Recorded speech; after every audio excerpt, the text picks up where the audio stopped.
James. Hi, my name is James. This is James Loves Games, and today we're going to learn how to play rock, paper, scissors in Japanese. Why? Why not? Let's go! The first thing we're going to learn is the vocabulary involved in Japanese rock, paper, scissors, which is called Janken pon. Shorten it down and it's called Janken. What is Janken? I'm not really sure. If you look at it written out, you'll either see it in hiragana or katakana, and in the very last part, the ken is going to be a kanji. That kanji means fist. It's also used for things like fighting. If you look at the game Tekken, you're going to see that. That's the ken. It's like a fight, like kenpo. The jan, I don't know what that means. Do you? Put it in the comments because I genuinely want to know. But the point is, it's janken, it's rock, paper, scissors. It's all about fighting and winning with your hands in a strangely peaceful way. First we have the rock. And in Japanese, this is called the gu. Now I know a lot of you internet linguists are going to be saying, but James, in Japanese, rock is ishi. And you are correct. But the difference is, these are more like the sounds that the things make instead of the things themselves. And I'm not really sure why. Maybe it's just because it's more fun that way. Doesn't really matter. It's a gu, not an ishi. Next we have choki. Now in Japanese, scissors is hasami, but choki is the sound that they make when they cut through something. Choki, choki, choki. So it's choki. Finally, we have pa. And I had to ask my wife about this one because paper is kami, and pa is the sound that it makes when you slap somebody across the face with your hand like this. So we have gu, choki, pa. I thought Japan was a peaceful country. Okay, so now that we have the basic vocabulary of Janken, let's get down into the rhythm of how Janken is played. And so for that, I'm going to need to summon my assistant, Mayu. All right, this is the same across all of Japan, and so you know it's going to be the same for everyone, everywhere. It's ubiquitous. Here's a little example. In slow motion, we go, Saisho wa gu, janken pon. Let's break that down a little bit. The first phrase that we have there, Saisho wa gu. Now, we already learned that gu is the rock, gu. So, Saisho wa means first is. So, first is the rock. Saisho wa gu. Pretty easy, right? The next line is just the name of the game. Janken, and then pon. And pon is just kind of an exclamatory word that they use for something that just kind of pops out.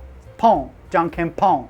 And something of note, I know that there are several variations of the last word of janken pon throughout Japan. I don't know if it's a regional thing or a cultural thing, a local thing, whatever, but I've heard janken pon, janken poi, janken hoi. Doesn't matter, they all mean the same thing.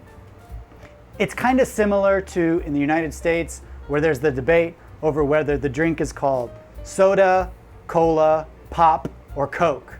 It's kind of a similar thing. They all mean the same thing, but we also all know that the correct word is soda.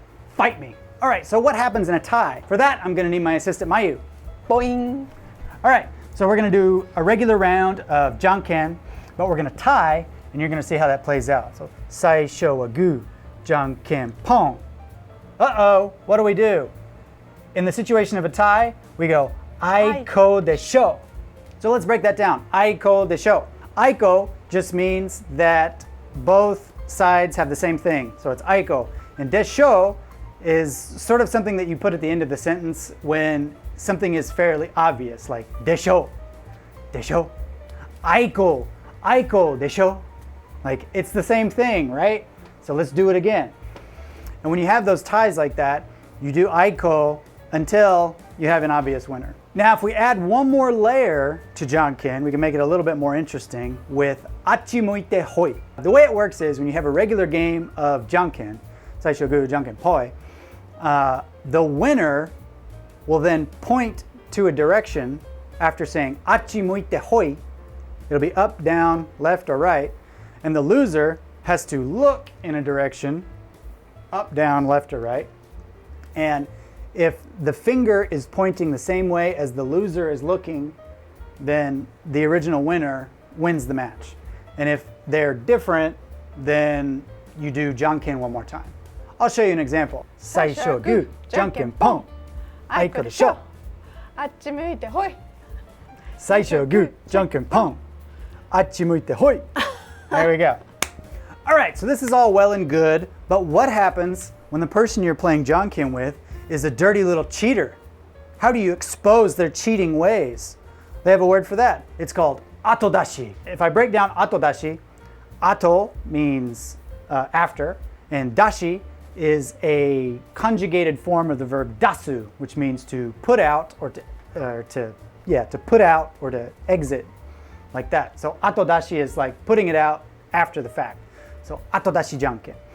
I will be the good, upstanding, rule-following Janken player, and she's gonna play the dirty little cheater. Saisho gu, Janken pon. Like that. So I put the rock out, she saw the rock, and put out a paper a little bit too slow. So I can call her a dirty little cheater and say, atodashi-jan! Atodashi janken! And there's actually another variation of Janken that you can play utilizing the atodashi called atodashi janken. Go figure, right? So the way it works is one person plays normally while the other person waits just a moment and then tries to lose on purpose.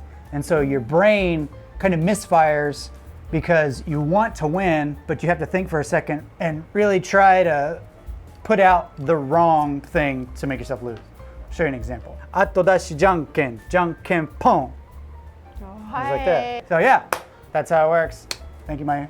Thank you. There's one final variation of Janken that's a little strange and not commonplace at all. In fact, I've only ever seen it on one Japanese TV show called Gaki no Tsukai Yarahende, and it's called Tataite Kabute Janken Pon. Now let's break down what all that means, and I promise I will explain what the deal is with this stuff in a minute. The name of the game is Tataite Kabute Janken Pon. So tataite is a conjugated form of the verb tataku, which means to hit. The second word on here is kabute, which is the conjugated form of the verb kaburu, which is to wear something on your head, such as this helmet.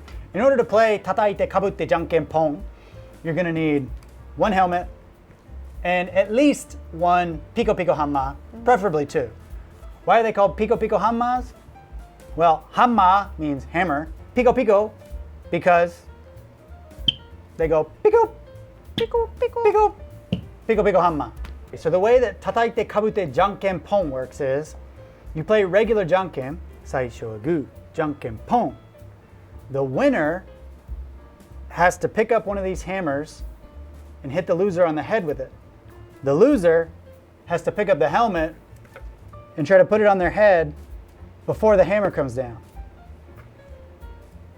If the head is successfully defended, you go back and do it again. The winner doesn't really win until they win at Janken and then successfully get a hit in. Makes sense, right? Let's try it out. Tataite kabute janken pon. Aiko de sho. Tataite kabute janken pon. Tataite kabute janken pon. 何回負けんねん。叩いてかぶってじゃんけんポン。いやー。 Just like that. やりました。 Thank you so much for watching. I hope you enjoyed it. If you have any questions about Janken or any of the vocabulary we talked about, or any other Japanese language questions, please feel free to leave them in the comments. I am more than happy to answer them.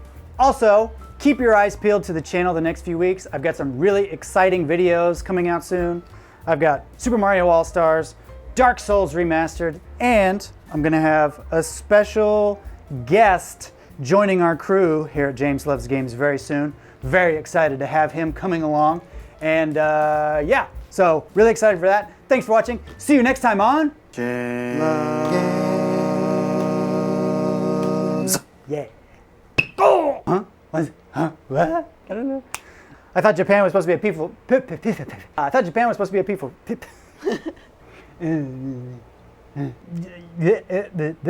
Teamwork makes the dream work.